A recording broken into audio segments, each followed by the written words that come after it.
Bem-vindo ao podcast One on One com Jorge Rosa, um podcast patrocinado pela FIA Pro Futuro. Os melhores MBAs do Brasil estão aqui na FIA Pro Futuro. E hoje uma convidada especial, ela é executiva especialista em cibersegurança, a Maressa Juricic. Acertei seu sobrenome agora? Acertou, Jorge, certo. Tá certinho. Que legal, hein? Prazer em receber você aqui no nosso podcast One on One. Né? Obrigado pelo convite. Você que estudamos juntos no MBA Executivo Internacional aqui na FIA, né? Uhum. Muito prazer em receber você aqui, Maressa. Obrigada, Jorge, pelo convite. A gente tentou várias vezes, né? Mas finalmente deu certo, né? Então, esse assunto de cibersegurança ele é muito atual, né? E acho que a maioria das pessoas não tem sequer a noção o quão atual é, né? O quão importante é. É lógico que nós vamos explorar um pouco mais da executiva, Maressa, durante a conversa, mas para quem está assistindo a gente, vamos entrar logo de cara a queima-roupa, né? O que é cibersegurança, Maressa? Tá, acho que até é interessante falar um pouco. Eu trabalho hoje numa empresa de consultoria de serviços profissionais, que é a PwC, e nós prestamos esse serviço de cibersegurança. Então, poderia resumir que cibersegurança seria a disciplina, os processos, as ferramentas que as empresas têm hoje implementam para poder conter ou parar algum tipo de ataque cibernético, né? Hoje nós falamos que, basicamente, assim, se você fosse resumir a cibersegurança, ela tem 3 principais pilares. Então, ela se preocupa em garantir a confidencialidade do dado da empresa, a disponibilidade dessa informação e a confidencialidade, integridade e disponibilidade. Então, a terceira, que é a integridade, né? Que é garantir que aquele dado está sempre íntegro, que ele não foi modificado de uma forma indevida. Então, hoje, a cibersegurança ela é uma função que as empresas implementam através de departamentos, de executivos e de várias áreas de negócio, para que ela consiga proteger aquele dado, que hoje o dado é o maior valor que uma empresa tem. E o grande objetivo dos, digamos assim, os hackers, né, os grupos que buscam atacar uma empresa, eles têm, muitas vezes, por objetivo obter esse dado que a empresa tem ou mesmo disponibilizar essa informação para prejudicar aquela organização. Então, a cibersegurança acaba sendo como se fosse a disciplina e um processo para proteger esse dado dentro da minha empresa. E sabe o que é engraçado, né? Eu estava pensando... Olha quantas vezes nós tivemos que remarcar. Eu marquei com a Maressa, acho que umas 4, 5 vezes. 4 ou 5 vezes. E eu acho que as duas últimas estava certo para você vir, né? No dia, hoje vai dar certo, vai. O que aconteceu? Um ataque num cliente. Aí eu me dei conta, assim, né? E eu não sei se... Aí vem a minha próxima pergunta. Porque eu acredito que a maior parte das pessoas não tem noção, primeiro, do perigo que nós estamos expostos e na frequência com que isso acontece, né? Eu, assim, só de marcar contigo, vendo que sempre tinha um evento, um episódio, falei, meu Deus do céu, isso acontece, é o dia a dia dela, né? E a gente, às vezes, nem fica sabendo. É assim mesmo? Acho que as pessoas não têm noção do tamanho do perigo? Hoje, esse tema de cibersegurança ele é um tema bem relevante para as empresas, para os executivos. Todas as vezes que você vê alguma pesquisa com os executivos, qual a maior preocupação que eles têm hoje é essa questão da segurança cibernética. E aí, nós, por exemplo, aqui, a gente marcou várias vezes de fazer o podcast, alguns meses, né, tentando marcar, e às vezes no dia do podcast, o que acontece? Acontece o ataque cibernético. Então, em algum cliente. Então, nós temos uma série de clientes dentro da empresa e no dia, normalmente, né, esses grupos assim, eles se organizam para fazer uma tentativa de invadir aquele ambiente da empresa. E aí, quando acontece esse cenário, é que nós falamos, né, quando ele é bem sucedido, a empresa sofreu um ataque cibernético. Então, o ataque pode ser alguém entrar no ambiente da empresa, obter acesso indevido a uma informação, ou então fazer algum tipo de ação que indisponibiliza um sistema daquela empresa. Então, nesses casos, como eu trabalho na consultoria de serviços profissionais, nós somos acionados pelo cliente, e aí o cliente pede que a empresa ajude ele, né? Então, o que eu preciso fazer agora, Maressa e equipe, para poder restabelecer minha operação? Aí nós começamos a atender. E normalmente incidente sempre vai acontecer no final do dia, nos finais de semana. É uma das coisas, né? Nós fazemos várias outras coisas, mas hoje é uma das coisas que é mais comum é atender esses incidentes cibernéticos.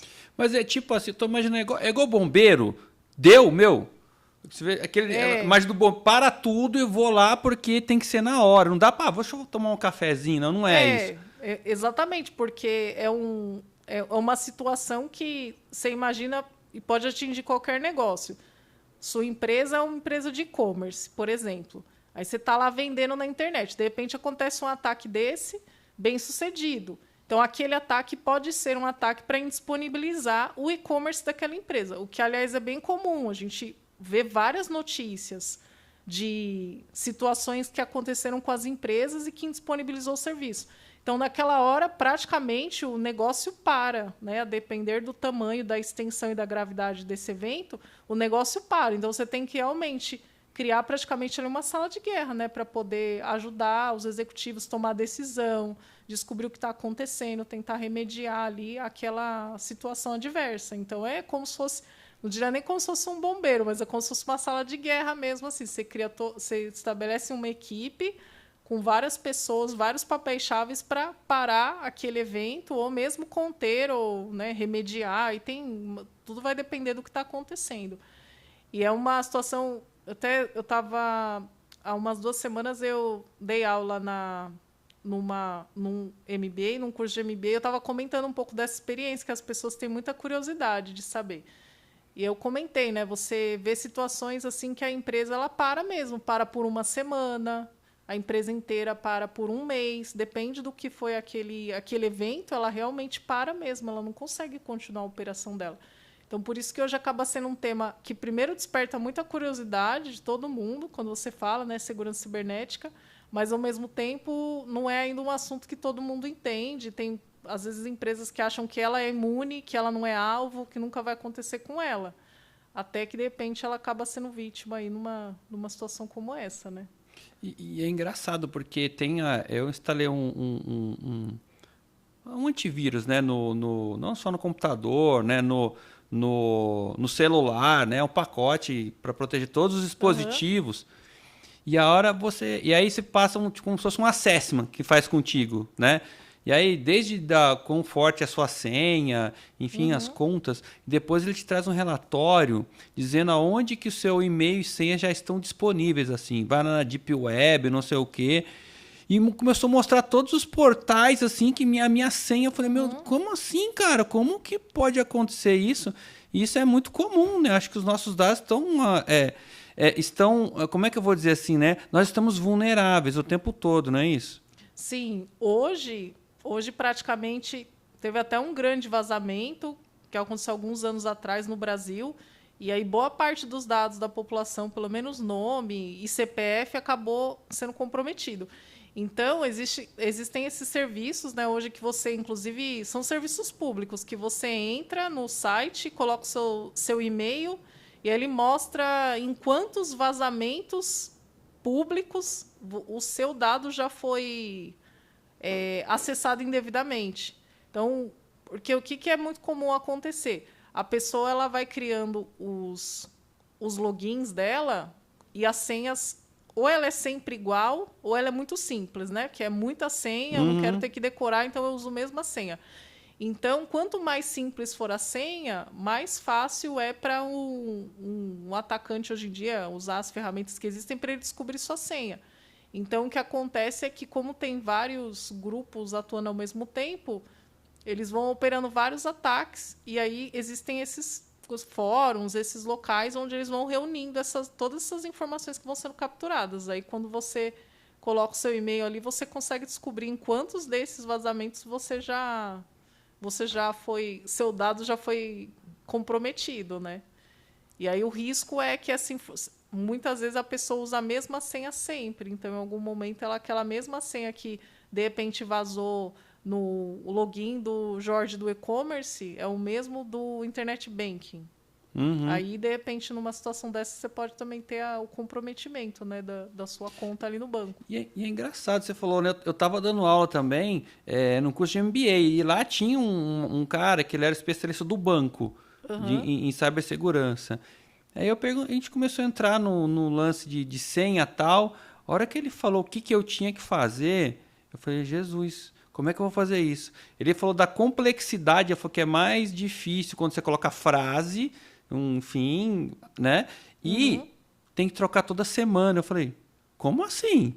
Né? Será que... Ele falou, Jorge, eu tô falando sério, cara, acho que é uma boa prática, pelo menos que ele compartilhou, né? Eu fico pensando, existe um...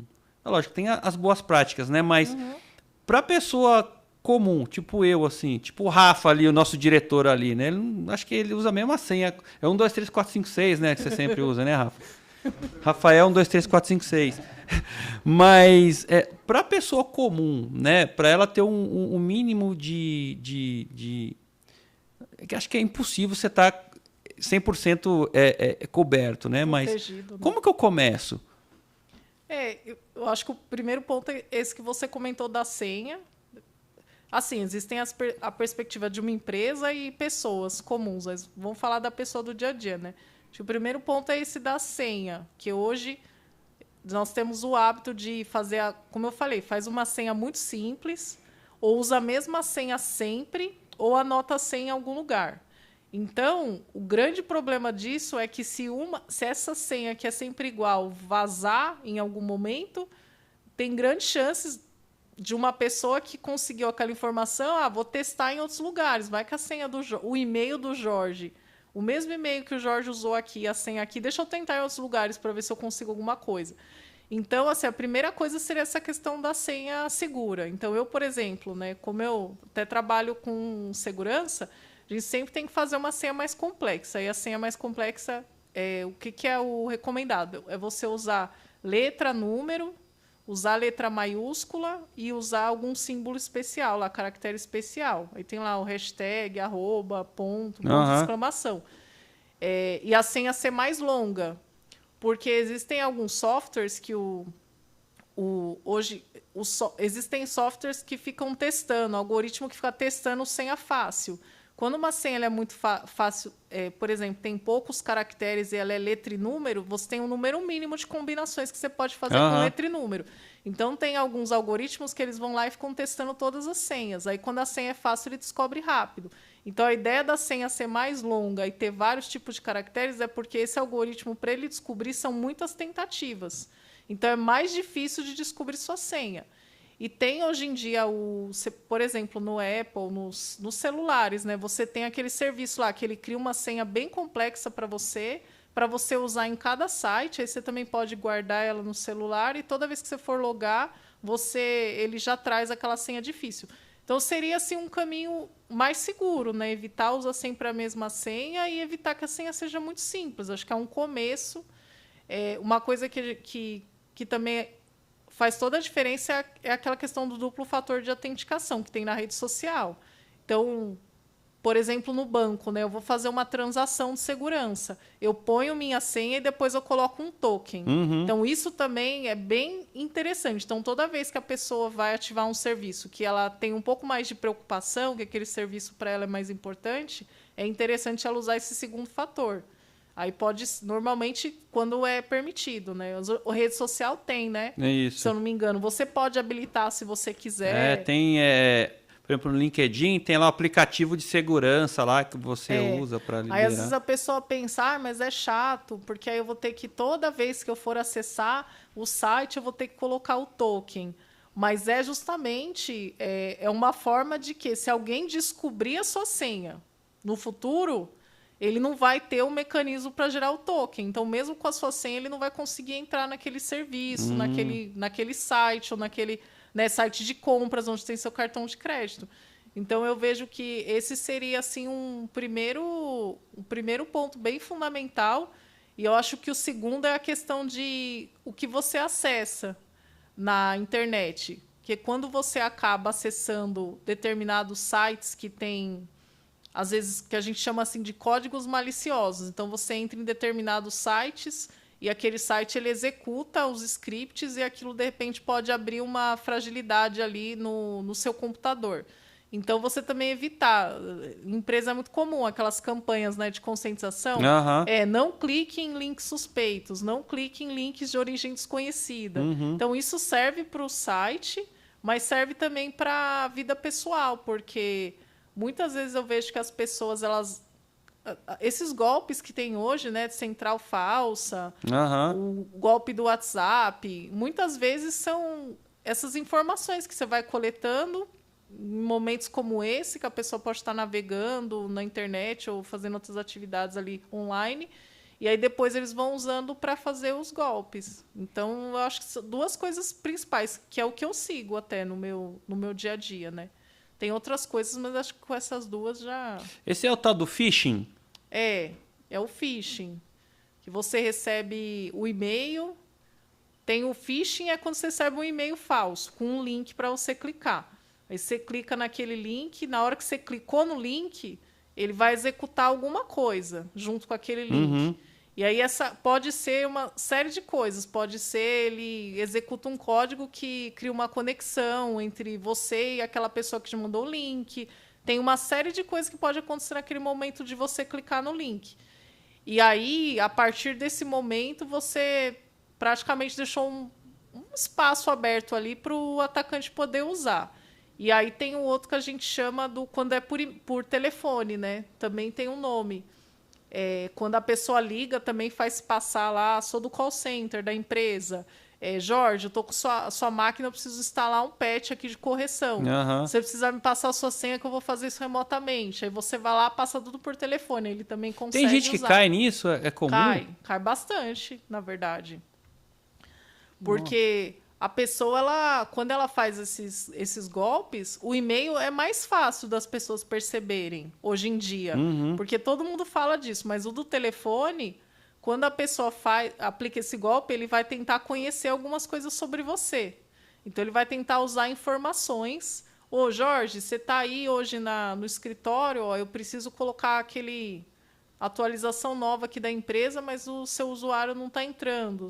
Então, assim, eles usam informações que já existem. Então, as pessoas caem bastante, na verdade, dentro das empresas. E o pessoal usa muito IA agora? O hacker usa muito IA para poder facilitar? Você falou que fica testando senha. Então, eu particularmente, assim, ainda não vi um caso assim, de um incidente ou de um ataque que usou o IA. Mas o que nós falamos hoje para os clientes é que, em algum momento, nós entendemos que eles vão usar. Pode ser que já estejam usando, inclusive, né, Jorge? O bastidor ali da operação, de como acontece, não tem essa visibilidade. Mas, principalmente a IA generativa, ela cria muita coisa para você, né? Ela, pelo menos, facilitar para criar uma série de scripts ali, isso já dá para fazer. Agora, eu desconheço ainda, até o momento, assim, algum tipo de ataque que fez com IA, né? Esses eu ainda não tenho nada assim para compartilhar hoje. Mas, assim, Maria, se você acredita que... É lógico, eu tenho ferramentas para me ajudar a me proteger, enfim. Mas você acredita que o principal desafio é cultural? Eu quero dizer o seguinte, né? Exatamente isso, de eu saber que é cultural, é uma ação minha, não, essa informação meio suspeita, eu não vou clicar. Tem certo tipo de site que eu não vou, né? É isso, a cultura ainda, a gente não tem essa cultura, essa preocupação com cibersegurança. Eu acho que as pessoas têm, na vida pessoal, é bem menor o nível de conhecimento nesse sentido. Por exemplo, pegar minha família, assim, meus pais. Se você não tem essa vivência que nem eu tenho no dia a dia do trabalho, você não vai saber essas coisas. Vou criar uma senha forte. Por que eu vou criar uma senha forte? Mas nas empresas existem mais ações para conscientizar as pessoas. Mas eu vejo que assim, ainda é um ponto frágil. Que às vezes a empresa ela tem o melhor sistema, né? Os melhores sistemas. Mas quem justamente vai clicar no link não adianta você ter o melhor sistema do mundo, por exemplo, se alguém te ligar e você passar a senha desse sistema, né? Então, essa questão das pessoas, ela é uma fragilidade, sim. Então, tanto que as empresas investem bastante nos treinamentos, para a pessoa não cair nos golpes. Mas é difícil, né? São muitas pessoas. Aí tem as pessoas que trabalham com determinados assuntos que, para elas, também não é o dia a dia delas. Então, é difícil. Às vezes, ela vê um e-mail ali, ela quer clicar. Então, de fato, eu acho que a cultura sim, é um desafio. E as empresas tentam resolver e tem essa dificuldade. Aí você imagina no dia a dia, né? Por isso que a gente vê tanto golpe, tanta fraude, tanta coisa acontecendo, né? Hoje em dia. E você é formada em quê, Marissa? Então, eu sou formada em Sistemas de Informação pela FATEC, com ênfase em Gestão de Negócios. Eu estudei um pouco de tecnologia e estudei um pouco de negócios também. E como foi parar em cibersegurança? Então, quando eu estava me formando, até foi interessante, porque uma das últimas matérias que eu tive foi auditoria e cyber, segurança da informação na época. E eu achei bem interessante. Eu comecei no último ano da faculdade a me inscrever nos processos seletivos, que eu queria virar trainee de alguma empresa. E eu me inscrevi em um monte de processos, todos os processos possíveis. E eu comecei a participar. Assim, por coincidência, inclusive, foi na própria PwC que eu comecei a carreira. E aí eu me lembro que quando eu fui depois da entrevista final, tinha que fazer uma apresentação. Eles falaram para apresentar o tema que você quisesse, 20 minutos, para avaliar a sua capacidade de oratória, né, de comunicação. Eu acabei levando esse tema de cyber. Eu estudei um pouco da questão de senhas seguras. Aí eu fiz uma apresentação lá de uns 15 minutos para levar para a dinâmica final. E aí eu passei. Aí talvez até isso ajudou, de alguma forma, lá o pessoal me colocar dentro da área de segurança da empresa. Eu comecei a trabalhar com essa área. Quer dizer, você já começou em cyber? Foi. Eu já comecei trabalhando com cyber em 2005. E na época nós falávamos segurança da informação. E aí foi mudando muito. Assim, a cada 2, 3 anos, o foco, digamos, que nem hoje é incidente, mas há 18 anos atrás, quando eu comecei lá, 19, eram outros assuntos, né? E aí eu comecei a trabalhar com esse tema e eu gostei, então... Nossa, são 19 anos trabalhando com cibersegurança. Acho que eu fiz a conta certa, né? Foi 2005. Desde 2005, sim. Nossa, bastante tempo, hein? E de lá para cá mudou muita coisa? Mudou bastante, porque quando eu comecei em 2005, foi bem na época que teve aquele escândalo de auditoria. E aí, nessa época, eles criaram aquela lei que chama Sarbanes-Oxley, que hoje a gente fala SOX. Então, as empresas elas estavam implementando vários controles para garantir que a demonstração financeira ela era íntegra, né? Ela não tinha sofrido nenhuma modificação, que, de fato, o que estava sendo divulgado para os acionistas, para os investidores, eram dados confiáveis. Então, as empresas estavam implementando. E aí, nessa época... Uma das coisas que a empresa tinha que implementar para garantir a SOX era essa questão da segurança da informação. Então, quando eu comecei a trabalhar com esse assunto, o meu trabalho principal era ajudar a empresa nesses controles de segurança. Então, nós escrevemos política de segurança da informação, verificar se tinha controle de acesso nos sistemas. Era uma coisa bem mais, eu digo assim, mais processo, mais documento. E aí, à medida que foi passando o tempo, foram surgindo vários outros assuntos. Aí, depois de alguns anos, começou a ficar muito em evidência o tema de continuidade de negócios, que é aquele tema de você garantir, né? Se você tiver um evento adverso como um incidente de segurança, o que eu preciso fazer para restabelecer minha operação? E aí, mais ou menos, um pouco antes ali, lá para 2015, mais ou menos, Jorge, começaram os ataques cibernéticos. E começou até num contexto mais governo, né, mídia, falando de ataques cibernéticos. E aí começou a entrar no mundo das empresas, primeiro os bancos e depois o cenário comum, as indústrias como um todo. E aí que o assunto começou a ganhar mais relevância. Então, hoje, assim, mudou muito, de lá para cá evoluiu muito. Em 2005, nem existia departamento de segurança, era tudo tecnologia praticamente. Hoje em dia tem departamento de segurança na empresa. E o ambiente mudou também, porque quando eu comecei lá atrás, a gente falava muito daquele ambiente mais físico, né? Os data centers. Hoje em dia, É muito nuvem, cloud, computação em nuvem. Então, as coisas mudaram muito, assim, de lá para cá, sabe? Teve uma diferença bem significativa. Os tipos de sistemas que as empresas usam, as tecnologias. Então, apareceu bastante coisa nova. Então, os pontos de, vamos chamar assim, vulnerabilidade são muito maiores hoje. Porque toda vez que surge uma vulnerabilidade nova, toda vez que surge uma tecnologia nova, essa tecnologia, ela normalmente vai ter alguma vulnerabilidade. Se não tem ainda, em algum momento essas vulnerabilidades vão ser identificadas. Então, quanto mais tecnologia, quanto mais sistema a empresa tem, aí hoje o cenário da empresa ela tem uma rede lá de usuários, ela tem aplicação em nuvem, ela tem aplicação em nuvem pública, ela tem lá o que a gente chama de SaaS, que é quando ela já contrata o software para usar o software. Então, todos esses locais que a gente comenta até nas reuniões, que é onde o dado passa, todos esses locais eles são passíveis de terem uma fragilidade, essa fragilidade ser explorada e assim por diante, né? E hoje, por exemplo, com o trabalho remoto, hoje, enfim, acho que quase todo mundo, né, pós-pandemia, ainda continua no híbrido, né? E assim, todo mundo trabalhando remotamente, acessando os servidores lá da empresa.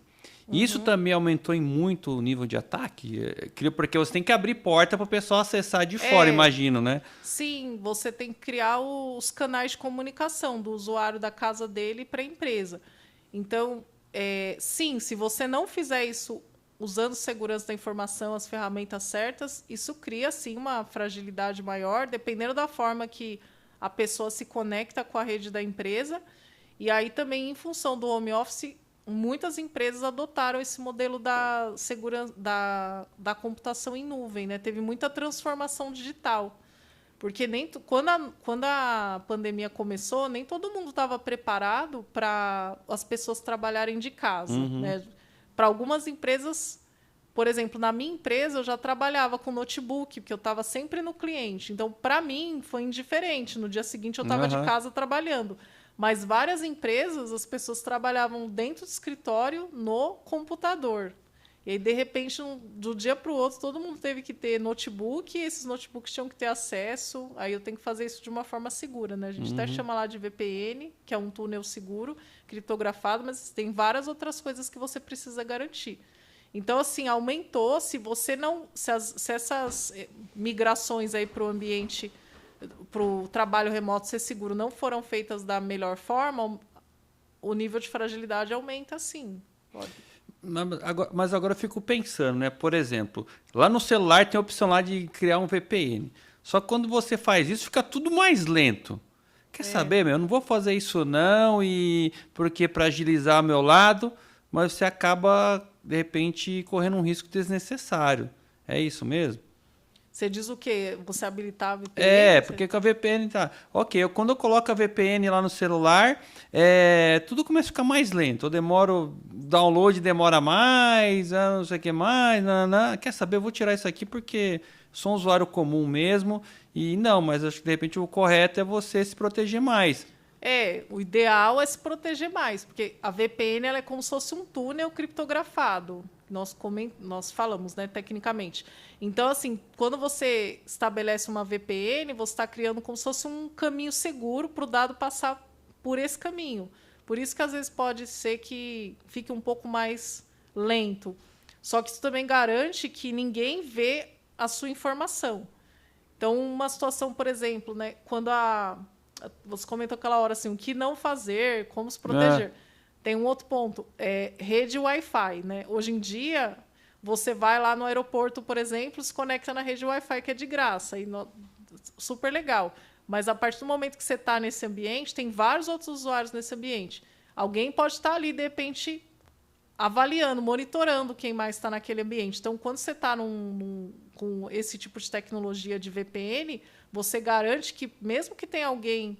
A gente usa esse termo escutar, né? Mas é um termo em inglês, listening. Mesmo que tenha alguém escutando ali, observando essa sua comunicação, ele não vai conseguir ver. E aí, o que ele não deveria ver? Por exemplo, se você estiver lá no aeroporto, conectar no Wi-Fi do aeroporto e entrar no seu banco.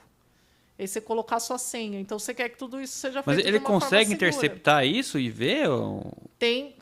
tem alguns tipos de ataque que a pessoa fica monitorando, ela fica escutando o que não é escutando, é listening, ela fica observando o que está passando naquele canal. Então, assim, o que está passando nesse canal? Que tipo de dado está passando aqui?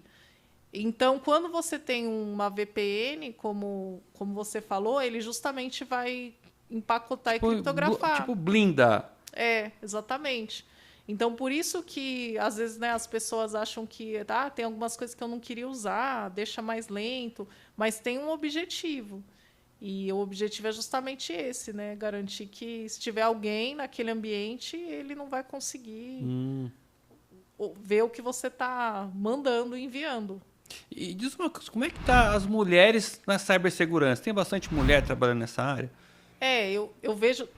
Hoje, na minha empresa, nós temos, eu diria assim, acho que uns 30% de mulheres. Tem bem mais homens ainda nessa área. E é uma área que eu diria que tem menos mulher do que homem, né? Diferente de outras profissões. Mas tem vários programas nacionais, inclusive hoje em dia tem umas comunidades para terem mais mulheres trabalhando com esse tema. Mas não é ainda de igual para igual, não é 50-50, né? Ainda é um tema que a gente vê muitos homens, né? Já teve várias situações no trabalho, assim, que eu era a única mulher na reunião. Acontece o tempo todo, na verdade. Mas agora, como é que é? Você está numa sala lá, ocorreu um ataque, né? Aí você tem uma sala cheia de gente, daqui a pouco chega você, só você de mulher, e falando, olha, você tem que fazer isso. Já aconteceu ou não? Às vezes depende da situação, sim. A gente vai direcionando o que precisa fazer com base na nossa experiência, né? E cada um tem um papel também. Normalmente não é uma pessoa, são várias pessoas, cada um conhece uma parte do que tem que fazer naquele Quer dizer, não momento. é uma pessoa que sabe tudo, é um negócio meio fragmentado. Não assim. é uma que sabe tudo. Normalmente são várias pessoas, cada uma vai saber um pedaço. Então, tem uma pessoa que vai saber como você vai se comunicar daqui para frente. Tem outro que vai saber, né, que a minha parte entra muito no tema lá de privacidade e proteção de dados. Então, como é que você vai se comunicar com os reguladores sobre os dados que foram afetados? Aí tem as outras pessoas que vão direcionar como é que você vai investigar para saber o que aconteceu. Quem acessou o ambiente, ou se eu preciso implementar um sistema para proteger o ambiente. Então, assim, cada pessoa tem um papel, né? Por isso que eu comentei que nós usamos esse termo de sala de guerra, porque cada pessoa tem um papel e cada um vai desempenhando esse papel durante o evento. Nossa, agora que você falou sala de guerra, é realmente uma sala de guerra, né? Isso, é uma guerra. Né? E você tem que muito rapidamente decidir o que você vai fazer para recuperar o seu negócio. Num evento que tem uma extensão maior, um ataque que... Por exemplo, você viu aquele ataque, aquela situação que aconteceu, acho que foi há um mês e meio atrás, com a CrowdStrike, que é público. Isso, Então, ali, por exemplo, não foi um ataque ali. O que aconteceu? Eles disponibilizaram uma correção para a tecnologia que eles vendem no mercado hoje. Só que essa correção que eles disponibilizaram, por algum motivo, quando as empresas começaram a atualizar, que é um processo automático, ela não... ela teve um tipo de conflito ali com o Windows, com o sistema operacional Windows. Então, todo computador que tinha o sistema operacional Windows que recebeu aquela correção, ele deu aquela tela azul. Então, ali, não foi um ataque, mas ali mostra que, hoje em dia, essa questão da segurança da informação, ele é um tema que pode parar o negócio. Aqui, mais para a gente ter uma ideia dessa questão de amplitude, né? Eu me lembro até de ver os vídeos do presidente se pronunciando sobre o assunto, as pessoas querendo entender, mas o que aconteceu? Por que essa tecnologia parou? Por que afetou tantas empresas? Então, ali é uma tecnologia, aquela específica de segurança, é uma tecnologia para ajudar a garantir a segurança das empresas. Então, como todo mundo tem, todas as empresas praticamente têm essa tecnologia, todas elas muitas, né, a maioria recebeu a correção e automaticamente atualizou a correção e parou.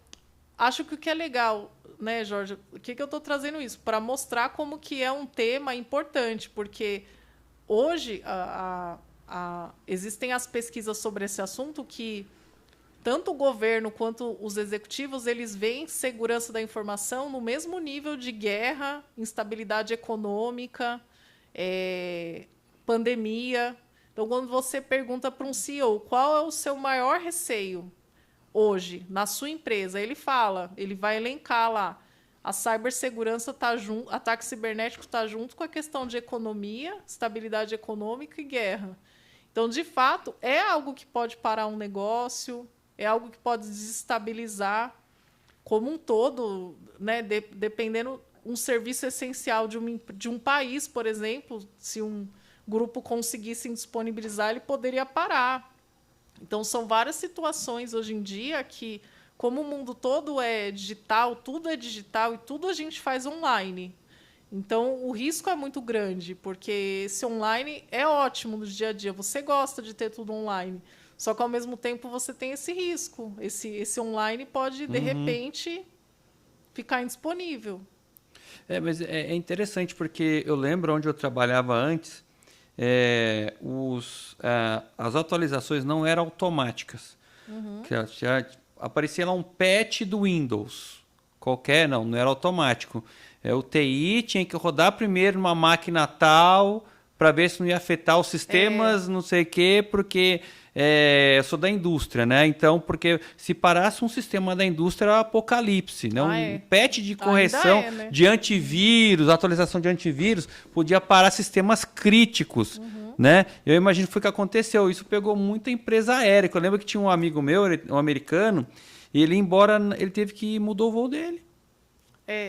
Mudou o voo dele. Nesse dia, aliás, não é, de fato, assim, na maioria das empresas não é automático, mas todas aquelas que foram afetadas, acabou sendo automática a atualização, né? Mas, inclusive, nesse incidente que teve, muitos aeroportos foram afetados, né? E aí não tinha o que fazer.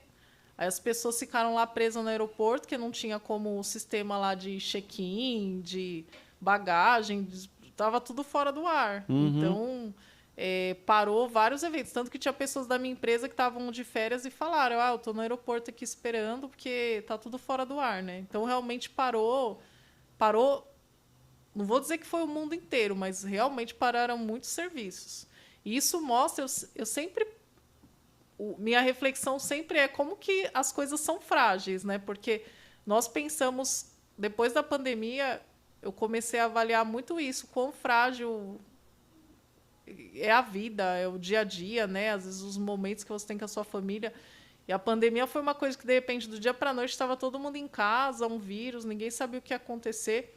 Mas esse cenário se repete em várias situações, né? Qualquer momento, dependendo de um tipo de ataque, você pode, pelo menos uma cidade ou um serviço ali, ficar fora do ar. Isso dá aquela sensação constante de que sorria, você está sendo filmado / monitorado o tempo todo?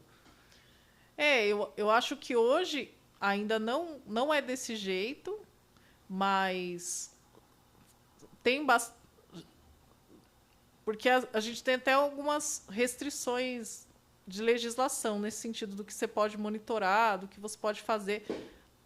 Até uma das coisas que é minha responsabilidade na empresa é a Lei Geral de Proteção de Dados. Então, você não pode monitorar todo mundo da forma que você quiser, coletar o dado que você quiser. Mas a tendência é que, cada vez, os sistemas eles monitorem mais, tenham mais dados, os dados estejam mais centralizados e eu consiga saber cada vez mais sobre as pessoas. Então, eu acredito que num futuro, não sei em quanto tempo, mas que a ideia é que os sistemas vão monitorar muito mais as pessoas, sim. É porque, por exemplo, eu represento uma empresa americana aqui no Brasil que vende um software. E nós fizemos um trabalho há um tempo atrás, identificar os softwares pirata. Quem está usando licença pirata. E é engraçado porque a gente, quando instala licença pirata no nosso computador, Eu não faço isso há mais de 25 anos, né? Eu fazia quando era moleque, na época da faculdade, depois eu parei com isso porque eu comecei a trabalhar em empresas de software, né? Você vê o quão isso é ruim para a economia e para nossa segurança. E é engraçado que nessa campanha a empresa trouxe um relatório de exatamente quais eram os e-mails, os IPs, os não sei o que estavam usando, com até a foto do Google, da empresa, assim, ó, é esse lugar aqui. O nível de rastreabilidade do troço, porque quando você vai lá instalando, yes, autoriza, yes, autoriza, eu vou monitorar tudo, né? E aí aquilo era meio que, não era uma prova legal, mas era uma forma de eu fazer o approach com aquela empresa, para mostrar, olha, cara, seu funcionário está usando licença. Não, aqui ninguém usa licença pirata. Está aqui, ó. Ó o relatório, ó o log, né? O que eu quero dizer com isso? É o quão sofisticado está essa rastreabilidade. Então, hoje eu tenho, por exemplo, a Lei Geral de Proteção de Dados, que ela protege o cidadão, né? E eu, assim como uma empresa provedora de serviço, eu não posso monitorar, mas o hacker não está obedecendo à lei. Ele pode exatamente monitorar tudo o tempo todo, não é isso? Sim. Se ele tiver meios tecnológicos, ele pode, né, acessar, pode verificar, como você falou, logs, registros. Então, a lei ela vai se aplicar às empresas e ao governo para evitar abusos. Como, por exemplo, um dos pontos lá mais discutido, um hospital.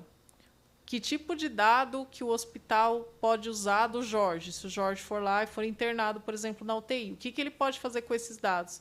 Então, a Lei Geral de Proteção de Dados, por exemplo, ela estabeleceu lá algumas regras. Então, ó, o dado do Jorge, que ele passou aqui e ficou internado, ele só pode ser usado para fins de oferecer serviços de saúde.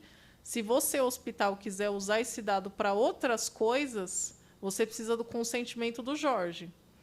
Porque é o dado pessoal dele, é uma informação de saúde dele. Então, você não pode usar essa informação da forma que você bem entende. Então, essa legislação ela vai se aplicar à empresa e ao governo, para todos os dados pessoais e os dados sensíveis. Mas, como você falou, o hacker, obviamente, não se aplica, né? E sabe o que eu estou lembrando agora? Até engraçado que você falou do hospital e do dado para serviço. Eu lembro que eu fui fui na emergência e aí eu tive que fazer um tratamento qualquer, lá não lembro se era eu tinha que fazer exames do coração. Né? Tinha que fazer exames do coração porque tinha acontecido um episódio lá, tal, não sei o quê. Eu lembro que no dia seguinte eu tinha virado um lead de uma clínica especializada em coração, que a pessoa lá me ligando para me prospectar. Olha, venha fazer seu tratamento aqui conosco. Eu falei, mas caramba, como é que ela sabe? É lógico. Esse dado foi compartilhado, mas, pelo que você falou, está seguindo a lei. Né? Eu posso compartilhar para serviços de saúde, não mas pra... com terceiro, que aí tem várias regras, né? Se for com terceiros, a não ser que aquele terceiro ele fazia parte do serviço prestado. Fazia parte do ecossistema ali. Fazia parte, assim, precisava compartilhar o dado com ele, porque ele era, por exemplo, o responsável por fazer o laudo. Então, você tem, nesse caso, formas de regularizar esse compartilhamento. Mas, por exemplo, o que não pode, né? Você pega uns casos que até ficou mais conhecido aí recentemente. Quando você vai comprar o imóvel na planta, né? Você vai lá, compra o imóvel na planta. Aí, de repente, você começa a receber um monte de e-mail, de SMS, de WhatsApp, de propaganda, de vendendo móvel sob medida, colocação de piso, todos ar-condicionado. Então, quer dizer, a empresa foi lá, a empresa que vendeu o imóvel na planta para você, ela pegou o seu dado e vendeu para toda a rede de fornecedores dela. E aí esses fornecedores, não dela diretamente, mas assim, vendeu para eles, eles foram lá e começaram a oferecer o serviço. Então, isso, por exemplo, não, de acordo com a lei hoje, não deveria ser realizado. A não ser que você tivesse lá no momento de comprar o imóvel na planta, você tivesse falado, eu autorizo que você compartilhe meus dados com as outras empresas. Mas a maioria não quer, né, que compartilhe, porque você recebe muito spam, muita oferta, muito contato indesejado. Então, a lei, justamente, ela colocou esses limites, né, nas empresas para que elas usem o dado pessoal dentro do que eles consideram aceitável. Mas existe uma boa prática. Imagina eu como uma pessoa, um CPF, uma pessoa comum, e eu quero proteger os meus dados, por exemplo. Existe um manual de boas práticas ou que eu posso fazer? Por exemplo, para não acontecer esse caso aí, eu vou lá comprar um imóvel e daqui a pouco eu começo a ser bombardeado por e-mail. Não, esse eu acho difícil, porque a partir do momento... Hoje, como nós comentamos, nossa vida é online, né? Você tem rede social, site onde você compra, várias lojas. Em todos esses lugares você vai deixando dados. Você deixa os dados de login, você deixa o histórico das suas compras. Então não tem muito como você evitar. A lei é justamente para que a empresa que armazena o seu dado, para que ela proteja o seu dado e que ela não compartilhe indevidamente.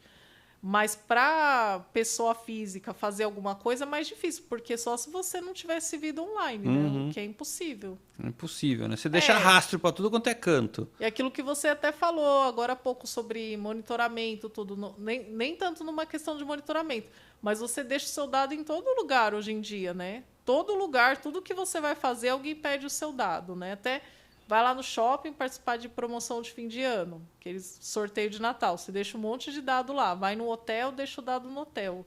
Vai no comprar alguma coisa na loja, a loja quer que você preencha o cadastro. Então, seu dado já está em todo lugar hoje em dia, né? É difícil, não tem mais volta. Mas sabe o que eu lembrei agora? Você falou que meu dado está em todo lugar. Eu lembrei da China.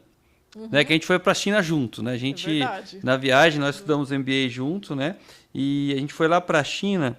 E eu lembro que a gente primeiro foi para Xangai, depois foi para Guangzhou, aí nós fomos lá para Pequim, né? E lá a gente foi lá cara, tipo a Galeria Pagé lá de Pequim, era um lugar onde tinha um monte de lojinha para comprar lembrança, né? E aí eu lembro que eu queria comprar aquele gatinho que fica com a mãozinha assim, sabe? E é engraçado porque eu perguntei pro chinês por que o gatinho fica assim, né? Ele contou, não, é assim, me dá seu dinheiro, me dá seu dinheiro, me dá seu dinheiro, me dá seu dinheiro. Mas o engraçado foi o seguinte, que quando eu tava lá, de repente eu olhei no computador do cara, uma lojinha simples, tava a minha foto. Ah, sim. Como que a minha foto foi parar ali? O cara já sabia que eu ia chegar ali, sabe? Eu não sei nem se é a mesma foto que eu tirei na imigração lá, não sei. Pode ser. Mas como... Porque o que eu observei que lá, né, até aqueles ônibus mais antigos tinha pelo menos umas 7 câmeras dentro, câmera de vídeo, né? Eu fico imaginando assim que exatamente a gente... na China, né? No Brasil também imagino que aconteça a mesma coisa. Que através do reconhecimento de imagem... eles conseguem identificar onde você está. Né? E aí, por isso que eu falo, às vezes você está sendo monitorado constantemente, porque para mim não é mais coisa de filme, é uma coisa real. É que na China é diferente, que aí na China, de fato, eles têm um sistema de monitoramento que até lembra que a gente ouvia as recomendações lá do guia, né? Ele sempre falava, vocês têm certas coisas que vocês precisam evitar, tem lugares que você não pode transitar, dava várias dicas, assuntos que não podem ser comentados. Isso. Porque lá, de fato, tem esses sistemas de monitoramento. Lá é permitido, é uma questão de legislação do governo. Então, lá, de fato, essas fotos vão sendo coletadas, vão sendo analisadas. Mas é um sistema totalmente diferente, um sistema político. Mas no Brasil não é dessa forma. Existem alguns locais que tem lá monitoramento. Você pega serviço público, o metrô, tem as câmeras, por exemplo, de filmagem. Mas nada que se compare ao que acontece na China hoje. Acho que a China é um sistema diferente lá, né? Aqui não tem isso. Até, inclusive, eu lembro que logo que saiu lá a LGPD, a lei, né, de proteção de dados, teve todo um caso sobre, especificamente no metrô, que eles queriam colocar fazer tipo uma propaganda para coletar a impressão facial das pessoas quando passasse na frente do banner, acho que era um tipo de televisão, e avaliar aquela reação e na época, inclusive, foi proibido de fazer. Deu uma polêmica isso porque aí. eles iam coletar informação biométrica, facial, de todas as pessoas que passavam no metrô. Então, já estava sendo visto como um tipo de uso excessivo dos dados. Então, assim, no Brasil, a gente não tem esse tipo de sistema. Hoje tem os sistemas de segurança, aí tem a coleta da imagem, aeroporto também, monitorar para garantir a segurança das pessoas. Mas na China, de fato, eles vão monitorando as pessoas mesmo, né? Aí é um pouco diferente ali. Eu fiquei impressionado, assim, não é nem com o lance de... que a sensação de você estar sendo filmado, mas com o nível de tecnologia. Né? É isso que me impressionou, porque isso foi em 2019. 5 anos já deve atrás. ter coisas novas, inclusive, né? Então eu falei, mas olha só, por isso que eu falei, coisa que para mim era coisa de filme, eu tava vendo, não, real, cara, isso pode acontecer, né? Os sistemas existem, mas é o que eu comentei, é uma questão de legislação, do que é permitido. Então você não pode em qualquer local você colocar um sistema para ficar monitorando as pessoas, né?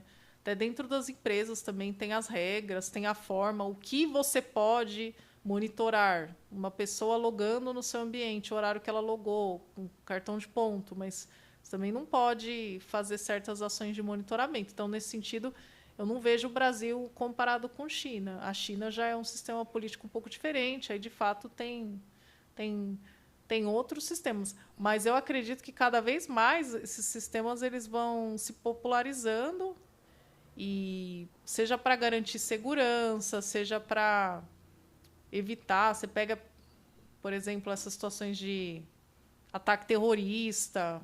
Às vezes um sistema desse pode ajudar, né, a identificar uma ação suspeita.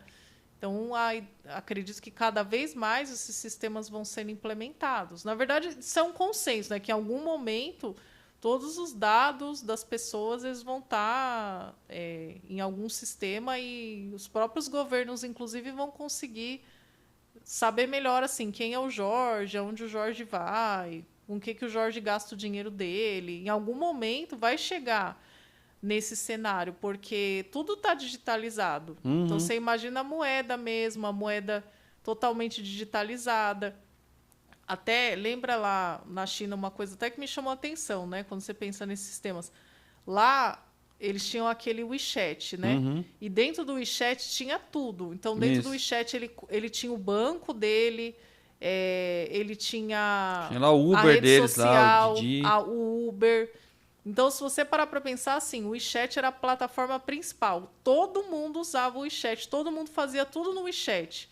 Aí vem aquela pergunta, quem que acessa o banco de dados do WeChat? Aonde estão os dados? Pelo WeChat ali você já conseguia, pelo menos a geração jovem, que todo mundo tem celular, você já consegue saber tudo o que está acontecendo.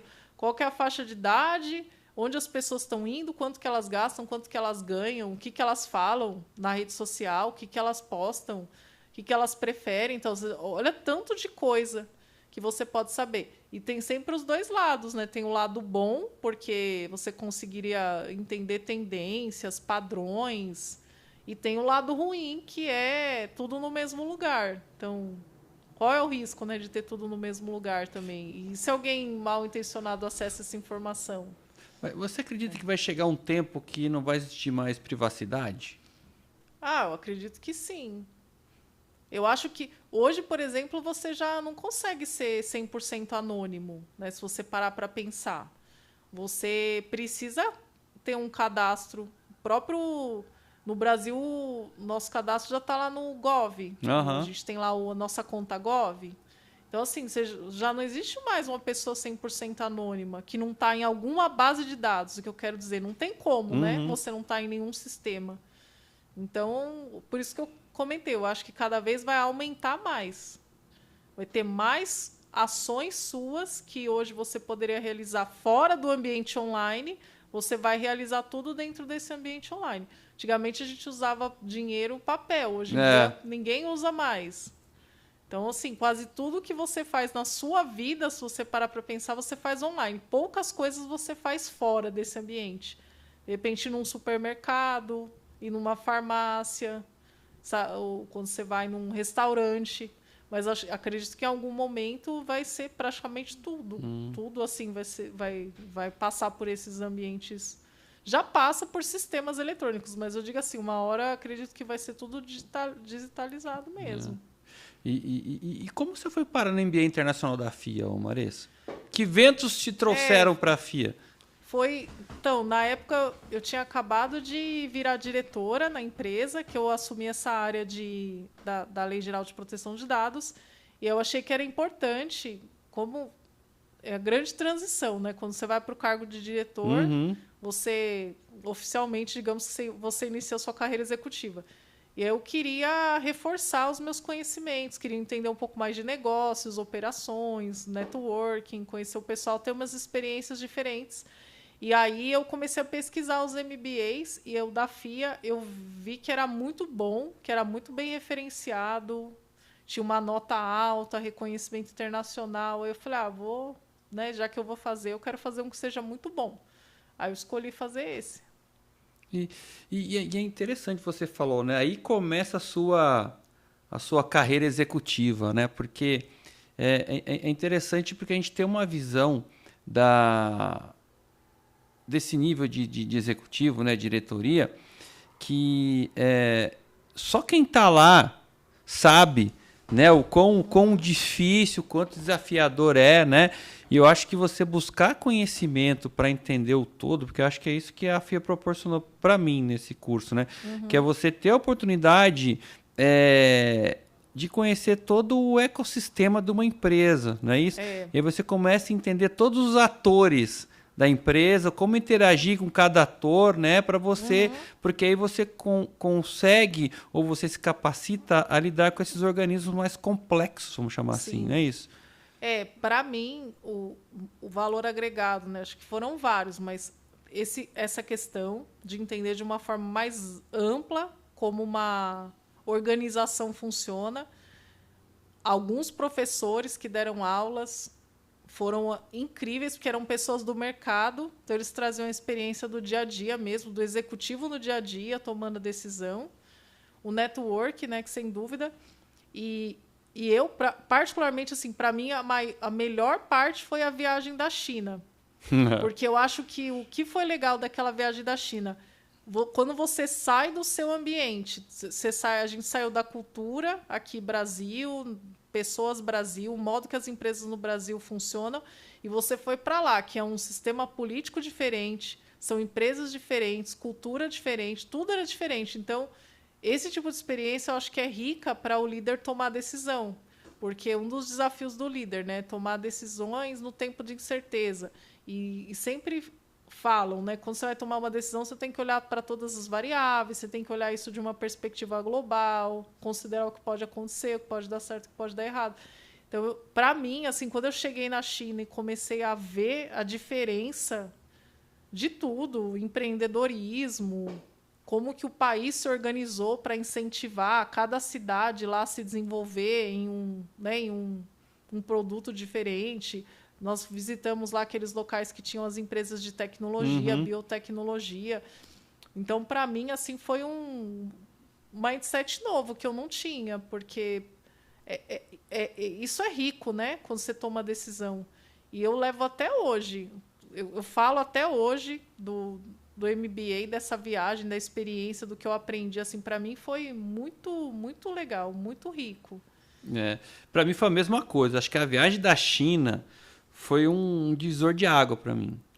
Né? Acho que tanto, eu não diria nem contraste cultural, né? Que é lógico que a gente não vamos misturar as coisas, né? O regime lá é diferente do que a gente tem aqui, né, no Brasil, mas foram algumas provocações que aconteceram. Né? Algumas provocações que você começa a pensar.